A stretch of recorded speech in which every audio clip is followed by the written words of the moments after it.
സർക്കാർ medical college ഡോക്ടർമാർ അനിശ്ചിതകാല സമരത്തിലേക്ക്. ചൊവ്വാഴ്ച മുതൽ അധ്യാപനം പൂർണ്ണമായും ബഹിഷ്കരിക്കുമെന്ന് KGMCTA. ഈ മാസം 19-ന് സെക്രട്ടേറിയറ്റ് ധർണയും നടത്തും. ശമ്പള പരിഷ്കരണ ഉത്തരവിലെ അപാകതകൾ പരിഹരിക്കുക, ശമ്പള DA കുടിശ്ശിക നൽകുക, താൽക്കാലിക കൂട്ടസ്ഥലം മാറ്റങ്ങൾ ഒഴിവാക്കുക തുടങ്ങിയ ആവശ്യങ്ങൾ ഉന്നയിച്ചാണ് സമരം. മിഥില ബാലനുണ്ട് വിശദാംശങ്ങൾ നൽകാൻ. മിഥില, ശക്തമായൊരു പ്രതിഷേധത്തിലേക്കാണോ നീങ്ങുന്നത്? തീർച്ചയായും അത്തരമൊരു പ്രതിഷേധത്തിലേക്കാണ് സർക്കാർ മെഡിക്കൽ കോളേജിലെ ഡോക്ടർമാർ ഇപ്പോൾ കടക്കുന്നത്. KGMCTയുടെ നേതൃത്വത്തിലാണ് ഈ സമരപരിപാടികൾ ഇവർ തീരുമാനിച്ചിട്ടുള്ളത്. 2025 ജൂലൈ 1 മുതൽ തന്നെ ഇത്തരത്തിലുള്ള ഒരു സമരപരിപാടി ആരംഭിച്ചിട്ടുണ്ടായിരുന്നു. ആരോഗ്യമന്ത്രി ഉൾപ്പെടെ ഇവരുടെ വിഷയങ്ങൾ ചർച്ച ചെയ്തിട്ടുണ്ടായിരുന്നു.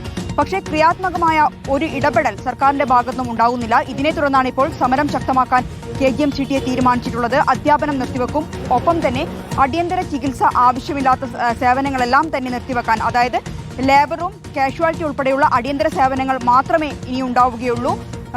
ശക്തമായ ഒരു സമരത്തിലേക്ക്, സൂചിപ്പിച്ചതുപോലെ തന്നെ നേരത്തെ എല്ലാം തന്നെ അടിക്കടി ഇവരെ സമരങ്ങൾ നടത്തിയിട്ടുണ്ടായിരുന്നു. പക്ഷേ ആ സമരങ്ങൾ നടത്തിയിട്ടും യോഗങ്ങൾ ചേർന്നിട്ടും ഒന്നും തന്നെ ഈ ഡോക്ടേഴ്സിന്റെ ആവശ്യങ്ങളിൽ സർക്കാരിന്റെ ഒരു ക്രിയാത്മകമായ ഇടപെടൽ ഉണ്ടാകുന്നില്ല. ഇതിൽ പ്രതിഷേധിച്ചു തന്നെയാണ് ഇപ്പോൾ സർക്കാർ മെഡിക്കൽ കോളേജിലെ ഡോക്ടർമാർ ശക്തമായ ഒരു സമരത്തിലേക്ക് പോകുന്നത്. ഓക്കെ, മിഥില ബാലനാണ് വിശദാംശങ്ങൾ നൽകിയത്.